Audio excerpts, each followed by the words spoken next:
Hello, this is Mr. Stansbury. I'm going to take you through the notes on Axes Intercepts. At the end of this, you should be able to say I can find X-intercepts and the Y-intercept of a function. Okay, so let's really just jump into this here. Y-intercept, just to kind of back up here a little bit. If you've got a graph here, and let's say here's our graph. This is the Y-axis. Right, and this is the x-axis. So these two here are the x-intercept. It's where it crosses the x-axis, and then here is the y-intercept. It's where it crosses the y-axis. Okay, so find the y-intercept. So that's here, and the nice part about that, if we're finding the y-intercept, that's when x equals 0, because that's all along this y-axis here, x equals 0. So all we want to do is plug 0 in for x. So we get y equals 37.251 times 0 squared minus 17.392 times 0 plus 3, right? So this here equals 0, this here equals 0, and this here equals 3. So guess what? Y-intercept is 3 on this one, okay, which happens to be that number there. On this one here, find the y-intercept of these. So again, the x's are going to be equal to 0, so we get y equals 0 plus 2 and 0 minus 5. So 0 plus 2 is 2. 0 minus 5 is negative 5, right? So we've got 2 times 5. So we get negative 5. So we get y equals negative 10, which just so happens to be on this one. 2 times negative 5 is negative 10. Okay, so y-intercept is when x equals 0. To find the x-intercepts, we have these here. If we have the, back to our lovely graph here, if we're looking for the x-intercepts, that's these 2 points here, and that's all along this line here. Guess what? Y equals 0. So now we simply plug 0 in for y and solve for x. Okay, so if we distribute this through, we get 0 equals, let's do negative 2x squared minus 8x, right? So that means on this one here, we know that if we plug in 0 for both of these, that'll work. 0 squared is 0 times negative 2 is 0. Negative 8 times 0 is 0. So that would be 0 minus 0 is 0. So x equals 0 would work.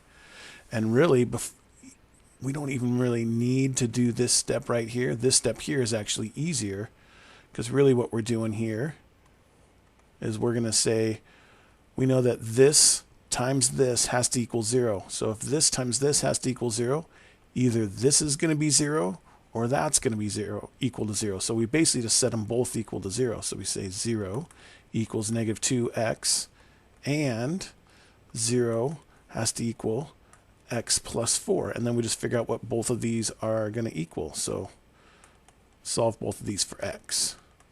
So we divide both sides by negative 2, and we get x equals 0, which is that one that we have right there. And this one here, subtract 4 from both sides, and we get negative 4 equals x. So x equals 0 and negative 4. And those are going to be our answers there. Okay?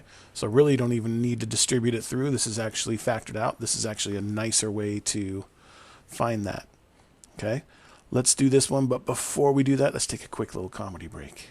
I was playing with my little daughter. She's 2.5 years old. She was wrestling with me, and she's on my chest, and we were having so much fun. And then all of a sudden, the action slowed down a little bit, and she stopped, and she looked at me, and she sneezed right in my mouth. And I threw up on her immediately. Not like a little puke, like a fire hydrant. I knocked her off my chest. It was that fast. It was that chew, blah. The reason I'm telling you this is my wife got mad at me for throwing up on her daughter. She was like, why? Why would you do, that's your own flesh and blood. Why would you throw up on her? Why would I throw up? This is not me not wanting to finish her tuna sandwich. Mucus that originated in her was launched unbeknownst to me right in my mouth, nothing but net. Hit that little punching bag in the back. Why? All right. This one here, same idea. We got to find the x-intercept. We got to set y equal to 0. So we do 0 equals x squared minus 8x plus 15.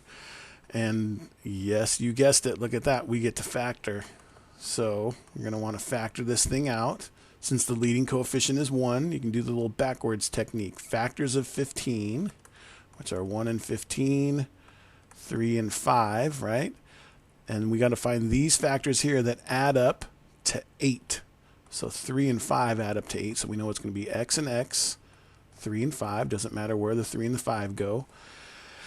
And then we know that this sign here is always going to go with the bigger of the two factors. So that's negative 5. And then we say, we know that the two numbers have to multiply together to get positive. So we have a negative times another negative will give us positive. And then to double check, we say negative 3 times negative 5 is positive 15.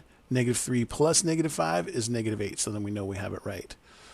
So then we know we're going to just solve both of these for 0, right? So we go 0 equals x minus 3 and 0 equals x minus 5. Add 3 to both sides. X equals 3 and add 5 to both sides here. And we get x equals 5. So there's our two answers for that. X equals 3 and x equals 5. Okay, and that's where the two x-intercepts are going to be. Okay, so not that they're asking you to, but if we're doing this graph here, we know that there's an x-intercept at 3 and at 5. Okay, all right. That's really all we have for the notes on Axes Intercepts. If you have any further questions, please feel free to ask. Thanks.